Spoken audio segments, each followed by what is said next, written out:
iOS 18-ийн RC буюу Release Candidate төлбөр гарсан байна. Энэ нь юу вэ гэхээр өмнө гарсан нийт 8 хөгжүүлэлтийн шатны бетаг бүх өөрчлөлтийг нь агуулсан хамгийн сүүлч хөгжүүлэлтийн шатны шатн гэсэн үг юм аа. За тэгээд энэхүү үйлдлийн систем нь болохоор яг үндсэн гарах 9 сарын 16-ны үйлдлийн системтэй яг адилхан хувилбарна гэсэн үг. За тэгээд энэхүү апдейт нь болохоор бета 8 суусан 3 дахь үе iPhone SE дээр апдейтийн хэмжээ 642 GB таагаар гарсан байна. За тэгээд энэхүү үйлдлийн систем маань код нь болохоор 22A 3354 төгрөөр ингээд гарчээ. За тэгээд та нар хэрвээ яг одоо бета 8 болон бета 8-аас доошох туршилтад үйлдлийн систем дээр байвал та нар developer beta гэдэг сонголтоо болиулаад одоо off болгоорой. За тэгээд хэрвээ та нар RC хувилбар руугаа над шиг адилхан апдейт хэрвээ хийцэн бол одоо бас мөн адил одоо off болгоорой. Тэгэх юм бол дараагийн гарах iOS 18.0-ны апдейт яг албан ёсны хувилбар нь бол суuna гэсэн үг. Тэгээд хэрвээ хөгжүүлэлт шатн дээр хэрвээ та нар хэдийнэ байгаа бол off болгочих юм бол та нар 9 сарын 16-нд өөрсдөө яг албан ёсны эцсийн хувилбарыг бол суулгана гэсэн үг. Гэхдээ RC хувилбар одоо 9 сарын 16-нд гарах хувилбар хоёр яг адилхан үйлдлийн систем гэсэн үг. За өнгөрсөн жилийн RC-г хэрвээ анзаарах юм бол яг одоо шинэ ringtone-ууд бол орж ирсэн байгаа. iOS 17-ийн RC дээр 17.0 гэсэн үг. Тэгээд ерөөсөө жил болгоны RC дээр ер нь бол ямар нэгэн хүлээлт тавьдаг нь ер нь баг зүг болчиход байна. Өмнөх RC-нууд ер нь бол ингэж бол амар гоё зүйлс бол ерөөсөө нэмдэггүй байсан. Тэгэд өнгөрсөн жилээс авахуулаад энэ жилдээ цуг ингээ 2 жил дараалаад RC үйлбэр дээрээ хүртэл маш гоё зүйлийг болоод ингээ нэмдэг болж байна. Тэгэхээр дараа жилийн iOS 19-ийн одоо RC хувилбар дээр release candidate хувилбар дээр бас хүлээлттэй байж болох болов уу гэж үл нь бол одоо хүлээлттэй одоо байлгадаг болох нэ. За тэгээд одоо энэ жилийн 19-18 RC хувилбар дээр бол одоо маш том зүйл бол орж ирсэн. За тэгээд тэр бол камертай холбоотой. Тэгээд энэний ялангуяа бичлэг зүйл бол орж ирсэн. За тэр нь юу вэ гэхээр бичлэг хийж байхдаа за одоо би бол шууд одоо лайв дүрс авж гин. Ерөөсөө бичлэг хийж явах мөчид зүүн доод болонд чинь pause гэдэг товч гарч ирнэ. Энэ бол үнэхээр гайхалтай.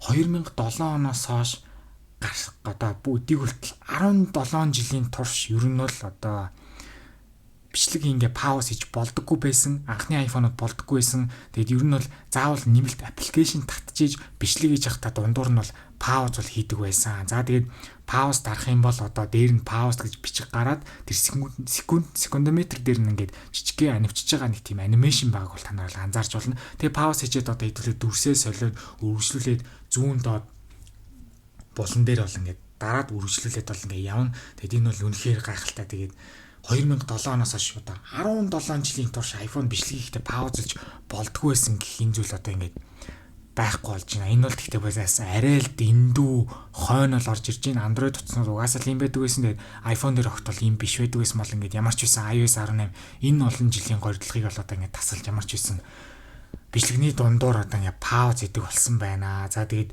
би бол яг iPhone барьдгаасаа өмнө iPhone 3G ах би барьдаг байсан. Тэрнээс өмнө би дандаа Nokia л барьдаг байсан. Тэгээ Nokia одоо ингээ барьдаг байхдаа ер нь бол бичлэгнийхаа дундуур pause гэдэг янз бүрийн хүүхд тахтаа бол одоо edit маягийн зүйл хийдэг байсан. Тэгээ тэрийг бол та нарт бол ингээ сонирхолтой харуулъя.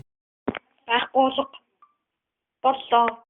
2008 онд бол би яг тухайн энэ дүрсээ бол одоо ингэ янзалдаг байсан. Тэгээд одоо бүглэгтээ 17 жилийн дараа 16 жилийн дараа тэгээд яг энэ хийж байгаа зүйлээ бас нэг дахиад нэг туршаад бас нэмэлтээр одоо туршилт маягаар бас хийсэн байгаа. Дараагийн ярих шин зүйл нь болохоор flashlight-тай холбоотой. Flashlight-н дээр нэг удаа дарах юм бол мэдээж хэрэг хасаана. За нэг удаа дарах юм бол мэдээж хэрэг буцаага унтраа. Харин тэрэн дээр ингээ удаан дарах юм бол ийм гурван сонголт нь бол ингээ гарч ирж байгаа маань. Тэр нь л одоо аюу гоё өөрчлөлт болж байна. За тэгээд тэрнээс гадна юу гэхээр 3 дахь өөрчлөлт нь болохоор slow motion дээр бас аюу гоё зүйл орж ирсэн юм байна. Энэ бичлэг бол одоо slow motion бичлэг байгаа. Slow motion дээр та нар яг одоо edit-эн дээр дарах юм бол тэр яг 3 цэгний хажуудыг ийм тоогл байгаа. Тоглуулах хурдыг нь FPS-тай тохируулдаг болсон байна. Энэ бол үнэхээр гоё өөрчлөлт. За одоо шин 120 FPS-тэйгээр яг энгийн тоглуулах уу эсвэл одоо 24 FPS-тэйгээр 20% урдтай тоглуулах уу гэх мэтчлэн бүх зүйлийг ингээд одоо тохируулж болох нэ. Ингээд яг 100%-тай 120 FPS гэх юм бол одоо down гэж дарах юм бол яг тэр чигтээ энэ хүү бичлэг маань одоо яаж хуурахыг хэдүүлээ бол харцгаая. За ямар ч байсан бичлэг маань жоохон уншиж ах шиг хэдүүлээ дахиад шилжчих юм бол арай нэг өмнөхөөс бол хурдан уншчихдаг. За тэр. За тэгэхээр энэ бол ингээ энгийн урттай болгож байгаа юм байна. Яг хамгийн дээдлийн сонголт нь ер нь бол энгийн урттай болгоод за тэгээ удаашруулалтын дээр ялчгүй FPS нь багасаад бол ингээд явж байгаа юм байна.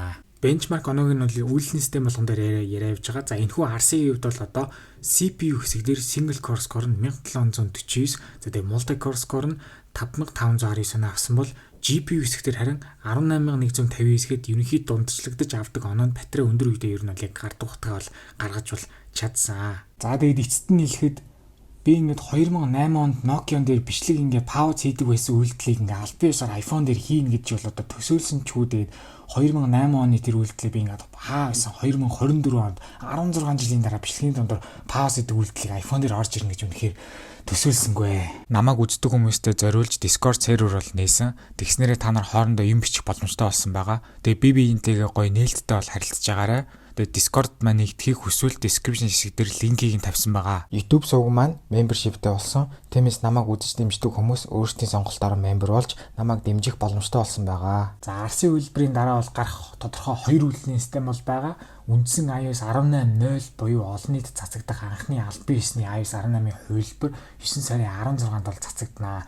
За тэгээд бас яг одоо хөгжүүлэлтийн шатн дээр явж байгаа iOS 18.1 буюу одоо Apple Intelligence-ийн одоо зарим нэг функцүүдийг туршиж явж байгаа үйлдвэрлэлийн систем маань болохоор хөгжүүлэлтийн үед яг одоо developer beta 3 дээр бол явж байгаа. Тэгээд 7 хоног дотроо багтаад буюу 9 сарын дундуур дараагийн iOS 18.1-ийн developer beta 4 бол гарна гэж бол миний зүгээс бол таамаглаж байна. Ягаад тэгэхээр 2-7 хоногийн циклд бол ерөнхийдөө бол харж байхад бол явж байгаа.